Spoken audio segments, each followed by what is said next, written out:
Olá, internauta, mais um vídeo aqui. Hoje estaremos comentando sobre essa temática que está na tela aí, 1 Coríntios do capítulo 1 ao capítulo 4, né?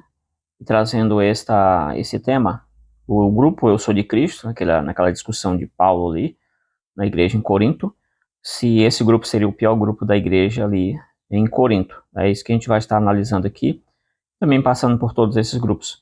Talvez você já tenha ouvido alguém falar numa pregação, no ensinamento, algum líder, né? Tentando refutar, tentando se opor à galera dos desigrejados aí, né, que chama-se. O pessoal comenta que esse é o pior grupo que nós temos ali em Corinto. Por quê? Qual a justificativa apresentada? Basicamente que essa galera aqui, esse grupo, não tem liderança. Então seria o pior grupo de todos eles. E a gente vai estar analisando essa questão aqui um pouco mais a fundo para ver se essa informação procede, né?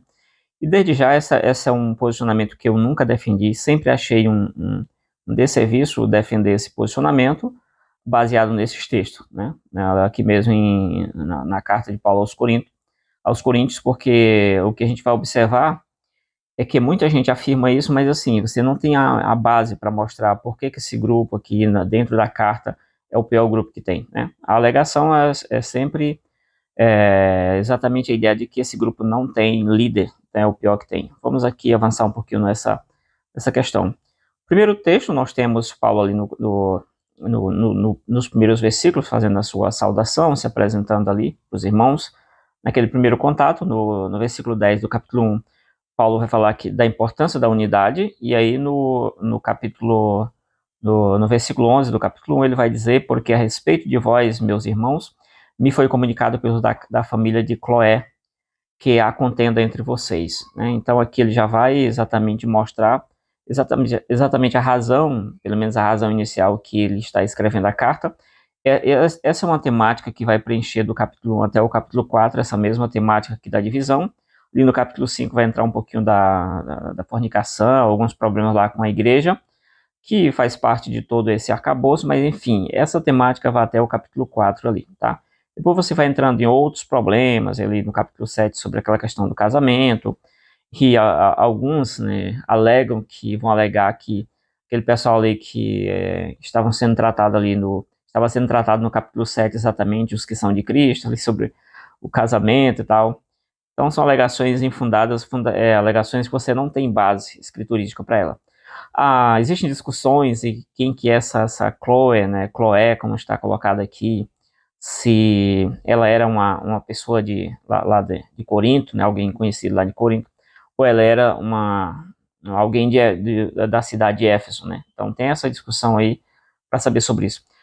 Quando você cita a questão da palavra aqui, da expressão da família de Cloé, né? Como está colocado aqui no texto, sugere-se também que essas pessoas, né, isso é uma discussão para saber quem é, porque não é dito, essas pessoas aqui, ou esse grupo, ou essas pessoas são tão conhecidas das pessoas lá, que essa carta vai, da mesma forma como é desconhecido para a gente aqui, né? Até alguns autores colocam essa questão aí, que é um debate aí para saber quem são essas pessoas.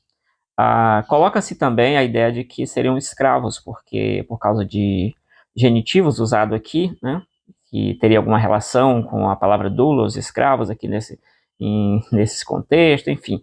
São infinitas discussões que você tem sobre essa parte aqui. Eu quero focar mesmo na questão dos grupos em si, e aqui ali eu vou fazendo algum tipo de comentário, tá? Esse é um texto que você tem infinitas teorias, né?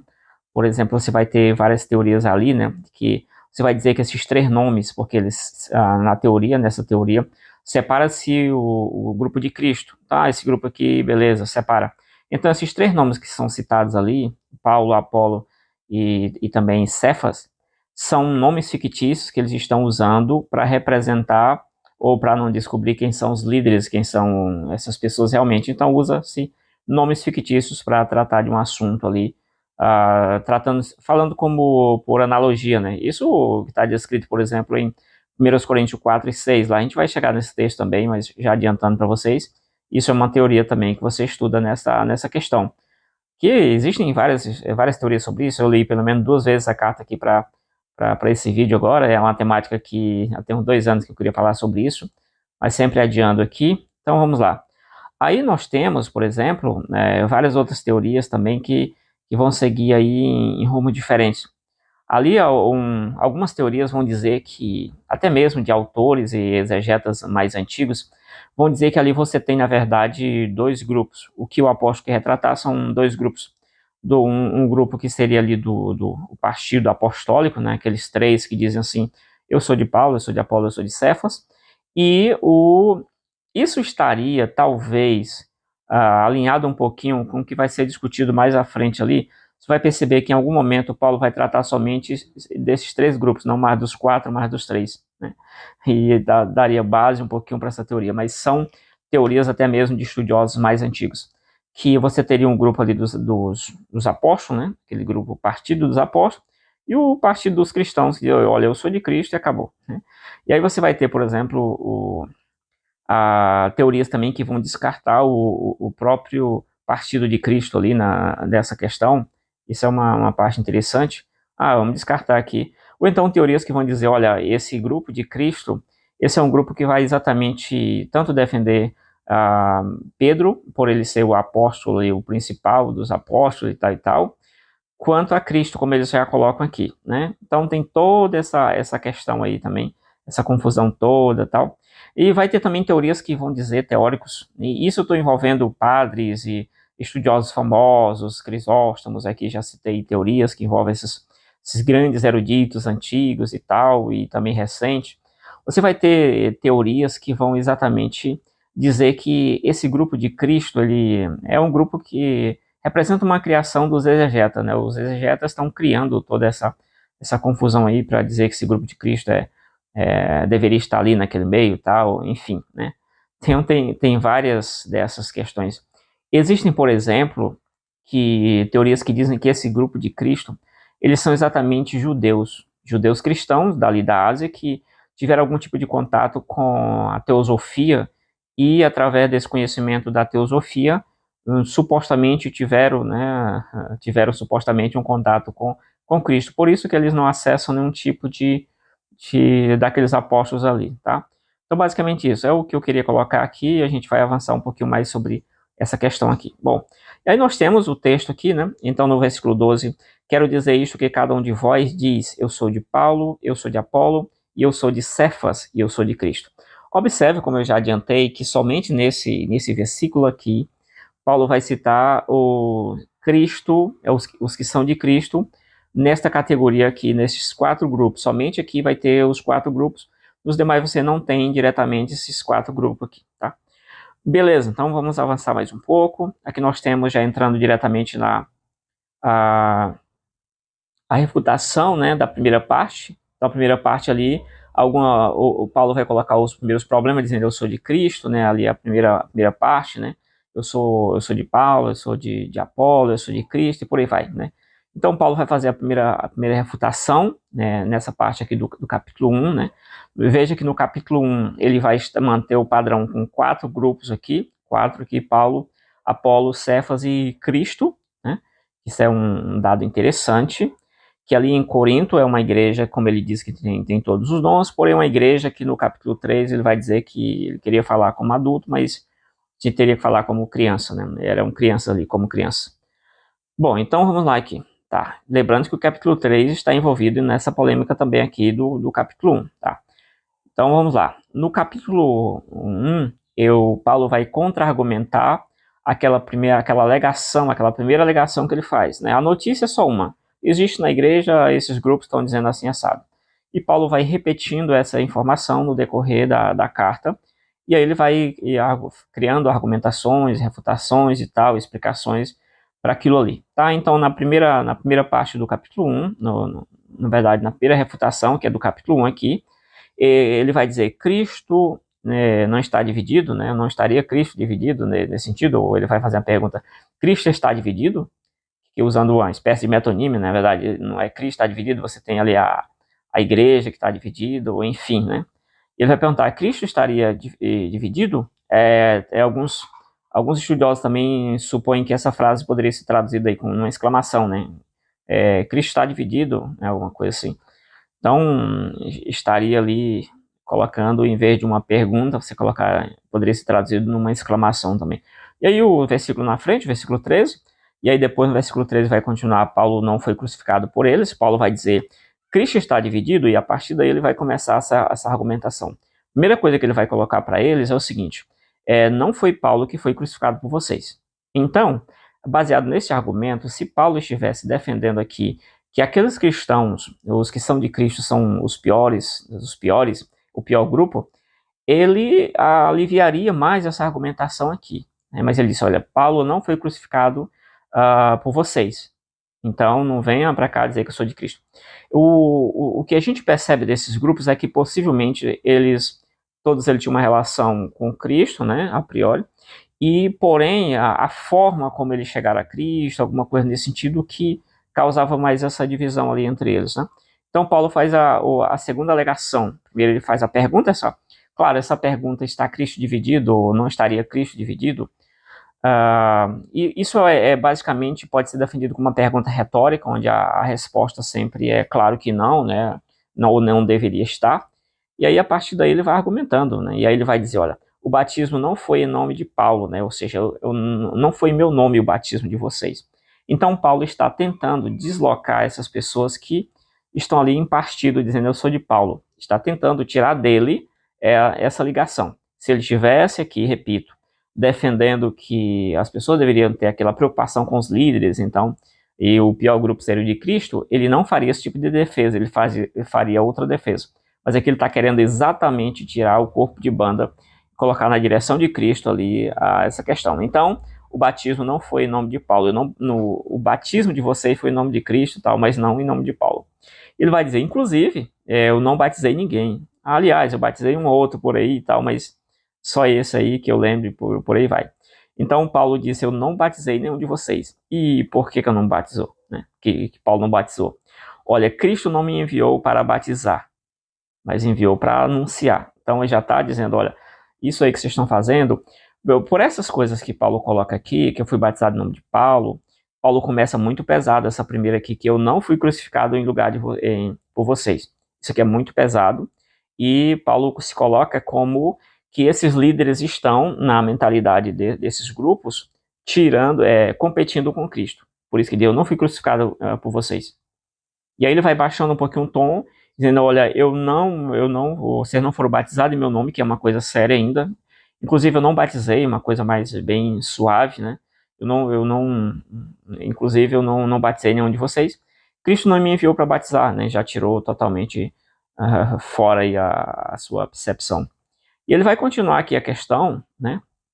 Dizendo, ó, Deus escolheu as coisas loucas, ele vai trabalhar aquela questão das loucuras, Deus escolheu as coisas que não são, para confundir as que são e tal, tentando tirar o pessoal do foco, né, tirar o nome dele do foco e colocar Cristo como que ainda que ele tenha feito muitas coisas, mas Deus escolheu as coisas loucas, Deus escolhe as coisas loucas e não escolheu os poderosos desse mundo tal. E aí ele vai comentando aqui, ó, Deus escolheu as coisas humildes, né? Deus escolheu as coisas loucas, as coisas humildes. Ninguém deve se gloriar diante de Deus, né? Não deve ter essa glória diante de Deus. Aí eu sou Paulo, eu sou Apolo, né? Eu sou isso, aquilo outro. Não deve haver essa glória. Né? Paulo não tentou impressioná-los. Ele vai dizer, quando eu fui ter com vocês, aqui já entrando no capítulo 2, eu não usei palavras rebuscadas de sabedoria humana, né? Poderia usar, que ele disse que era muito bom em judaísmo e tal, mas ele disse, eu não usei, para que a glória de Cristo ela não fosse realmente ofuscada, o que Paulo está falando exatamente isso. A fé deveria se apoiar no poder de Deus. Então, por que eu não fui com palavras persuasivas, né?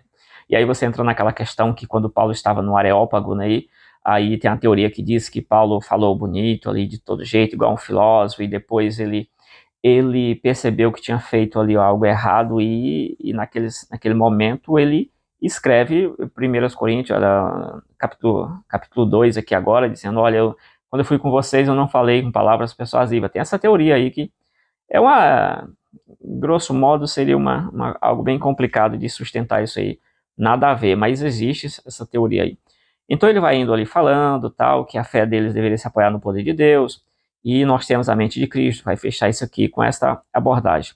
Aí ele vai apresentar mais uma vez esse problema, e aí lá no capítulo 3, versículo 4, ele vai dizer, porque dizendo um, eu sou de Paulo, o outro, eu sou de Apolo, porventura não são carnais? Então, quais são os líderes que estão aqui? Paulo e Apolo. Paulo é um líder extraordinário do cristianismo, né? O próprio Hernandes Dias Lopes escreveu, acho que o maior líder do cristianismo, né? Ele tem um livro mais ou menos com esse título ali, realmente Paulo um gigante do cristianismo. Quando você lê Lucas, você vê que o Barnabé ele vai conduzir Paulo e apresentar para os outros apóstolos, para a igreja, mas logo o autor, Lucas, ele quer trocar a importância, então ele troca a importância do Barnabé e coloca em Paulo a partir ali do capítulo 13 ali, já coloca essa importância e na maioria das vezes o nome Paulo aparece primeiro, Paulo e Barnabé, em vez de Barnabé e Paulo, né? Ou Saulo, enfim, como depende de como é colocado ali. E aí a partir do capítulo 13 ali o Paulo aparece, né? E não mais o Saulo. Bom, vamos lá aqui. Então nós temos aqui, ele vai dizer, eu sou de Paulo. Então Paulo é esse gigante do cristianismo. Apolo, quem era Apolo? Apolo, temos poucas informações sobre Apolo antes disso aqui. Apolo aparece ali em Atos capítulo 18, versículo 24, como um judeu alexandrino, né, que convencia os judeus publicamente através das escrituras que Jesus era o Cristo. Então o Apolo era um gigante, né? E Apolo, porventura, esteve em Corinto, né, ou não. Né? O Atos capítulo 19, versículo 1, vai nos dizer que quando Paulo passou naquela região, o Apolo estava em Corinto, né? Estando em Corinto, acho que Paulo naquele momento foi para Éfeso, alguma coisa assim, mas Apolo já estava ali em Corinto. Então, Apolo passou ali em Corinto, né? Ele foi recolhido ali para Priscila e Áquila, que ensinaram mais a respeito do caminho para ele. Então, Apolo era uma bomba, né? Extraordinário. Então, no capítulo 3, nós temos aqui esse debate entre os grupos de Paulo e os grupos de Apolo. Apolo traz essa discussão para cá, né? Então, desses dois. E já aqui, o Paulo vai terminar a carta aqui, né, aos Coríntios, lá no capítulo 20, capítulo 16, tá bem tranquilo com Apolo e tal, e sempre vai fazer essa defesa em relação ao Apolo. Aí ele vai dizer aqui, porque quando diz eu sou de Paulo, eu sou de Apolo, porventura não sois carnais, né?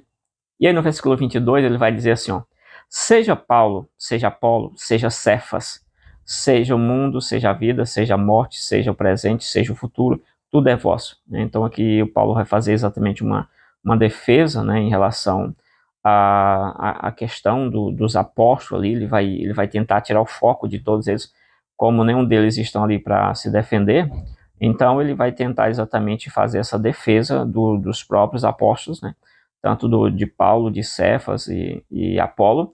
Ele vai ter que fazer com que esses grupos tentem se desligar desses nomes, e ele vai fazer toda a explicação trazendo aí a questão da figura de Cristo como elemento principal, né? Então ele vai fazer isso aqui, e aí ele ainda continuando aqui, então nessa parte de refutação, Paulo ele traz aqui 3 nomes, né? Paulo e Apolo e Cefas, nesse debate do capítulo 3. Ele vai dizer os irmãos são imaturos, né? Pois há divisão entre eles aí, que está escrito aí nesses versículos. Ele vai dizer que Paulo e Apolo eles são apenas instrumento de Deus, né? Eles não são as peças principais, apesar de todo o trabalho deles produzir galardão, né? E é um trabalho importante, como ele mesmo coloca, né? Porém, eles são apenas instrumentos, né? São instrumentos pelas quais ele vai dizer, instrumentos pelas quais vocês acreditaram, vocês creram. Então, fica claro aqui que Apolo ajudou, né? Ele compartilhou Cristo com muita gente ali, e possivelmente seja uma das razões pelas quais essas pessoas estão nessa defesa em relação a Apolo, tá?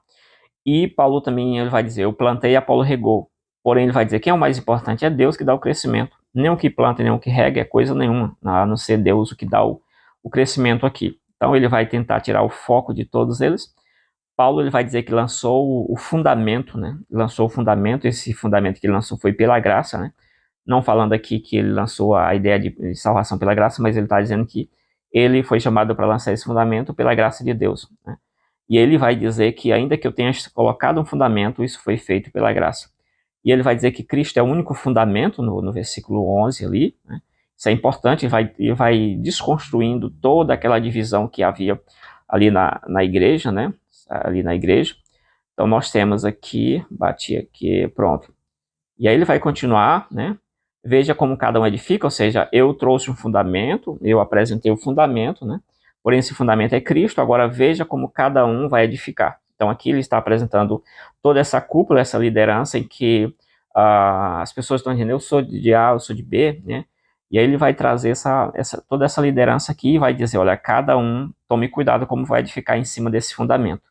E aí vai entrar naquela discussão, né, da tristeza no céu, e ele vai citar todos os materiais que podem ser colocados nesse fundamento, né? O ouro, a prata, a pedras preciosas, feno, né, palha, enfim. Vai trazer alguns materiais que podem ser colocados ali. E cada um desses materiais vai ser provado no fogo, e o que restar é exatamente isso aqui. E a obra de cada um será manifesta, né? Isso que é importante. Ele vai trazer, avançando aqui no raciocínio, no argumento. A obra pode ter galardão ou não, porque se a obra for palha, por exemplo, vai ser queimada, o sujeito não vai ter nada, mesmo edificando em cima do fundamento, né? Todos eles estão em cima do fundamento, não há problema de salvação, mas Paulo disse que haverá uma perda aqui nesse sentido. Bom, a sabedoria deste mundo é louca, né? E ninguém se glorie nos homens. Esse é um ponto importante que ele vai dizer, olha, tira o foco da gente aqui. Não se glorie nos homens, mas se glorie em Deus. E aí no 6, né, capítulo 4, versículo 6, ele vai trazer aqui a terceira exposição desse problema, que é, e eu, irmãos, apliquei estas coisas por semelhança a mim e a Paulo, por amor de vós, para que em nós aprendais a não ir além do que está escrito, e não vos ensoberbecendo, né, a favor de uns contra os outros, né, e colocando um contra o outro, ou então tomando partido. Ele vai colocar exatamente isso aqui. Então, nesse capítulo, Paulo vai fazer uma defesa, né, deixa eu ver aqui, vai fazer uma defesa do apostolado dele aqui também, colocando ali a questão da importância disso aí, de todos eles, do apostolado não só dele, mas do apostolado em geral, né, diz, olha, Deus nos colocou como escória, nos colocou, vocês são sábios, nós somos loucos e tal, ele disse, eu tenho para mim que Deus nos colocou assim.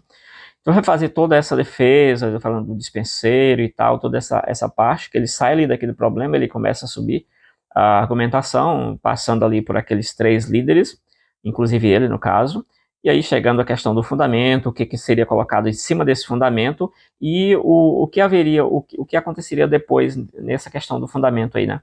O que aconteceria depois aí, com quem fizesse alguma obra em cima do fundamento, o que seria de positivo, o que seria de negativo, ele vai avançando isso aí, chegando no dispenseiro e colocando, trazendo a importância do próprio apostolado ali, tá?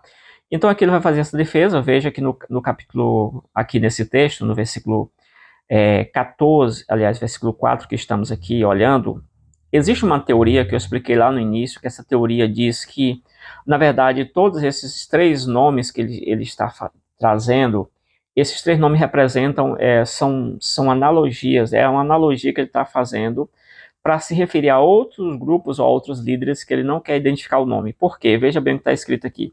E eu, irmãos, apliquei estas coisas por semelhança, por analogia a mim e Apolo, né? Mas aí claramente não cola muito, mas existe essa teoria aí defendida por estudiosos famosos e tal, antigos, enfim. Tem isso aí também. Então, basicamente isso. Também por teólogos católicos, né? Tem uns teólogos católicos que defendem isso aí. Então, é que Paulo vai fazer a defesa do seu apostolado. E aqui a gente vai chegar nas considerações finais. Chegando nas considerações finais, a minha consideração final aqui, as minhas considerações, é que quando você defende que o grupo de Cristo é o pior grupo que tem, você está fazendo isso sem nenhum tipo de base. E aí eu peço já, se você tem base que defende essa ideia, deixe nos comentários quais são as bases em 1 Coríntios para defender que esse grupo, eu sou de Cristo, ele é o melhor grupo, ele é o pior grupo. Tá? Também não há base para dizer que esse é o melhor grupo, porque você não tem essa base. O que você tem, o que você pode observar é que os argumentos que são usados contra esse grupo, eles não aparecem assim tão fortemente como os demais. Ninguém diz assim, olha, você tem que ser realmente de Apolo, você tem que ser de Paulo, mas você tem que dar uma aliviada mais, tal. Não tem essa argumentação. Porém, como todos eles estão envolvidos na questão da divisão, esses grupos eles estão possivelmente todos errados, né? Mesmo que alguns digam eu sou de Cristo, porém Paulo não faz argumentação contra esse grupo que diz que eu sou de Cristo. Ele faz algumas colocações ali pontuais que você entende, né? E vai dizer, olha, Cristo, vocês são de Deus e Cristo de Deus, Cristo é vosso, alguma coisa, tudo é vosso, né? O mundo, enfim, tudo é vosso aqui. E aí ele vai dizer, nós somos de vocês, tudo é vosso e tal, né? Mas em linhas gerais não faz acusação forte em relação a esses grupos. Então, se esse grupo poderia ser colocado como talvez um dos menos piores, né? Porque é aquele grupo que Paulo não faz assim ataques direto a esse grupo, dizendo, quando alguém diz eu sou de Cristo, ele só fez isso uma vez e não mais citou Cristo, né? Foi citando os outros apóstolos, a parte humana e lançando para Cristo. Porém, repito, como esses grupos estavam envolvidos em grupos, né, em discussões, em contendas, com certeza estavam errados também da mesma forma. Porém, é incorreto afirmar que aquele grupo de Cristo, porque não estava obedecendo liderança, é o pior grupo. Isso é, na minha visão, uma invenção sem base em 1 Coríntios. Tá? Isso pode ter base em qualquer outra coisa, em qualquer outro livro, mas em 1 Coríntios não tem nenhuma base para essa argumentação. Comenta aí o que você acha, qual a sua opinião sobre esses grupos aí, sobre o nosso tema inicial, né? Se o grupo Eu Sou de Cristo é o pior grupo. O que você acha? Comenta aí. Valeu, fui.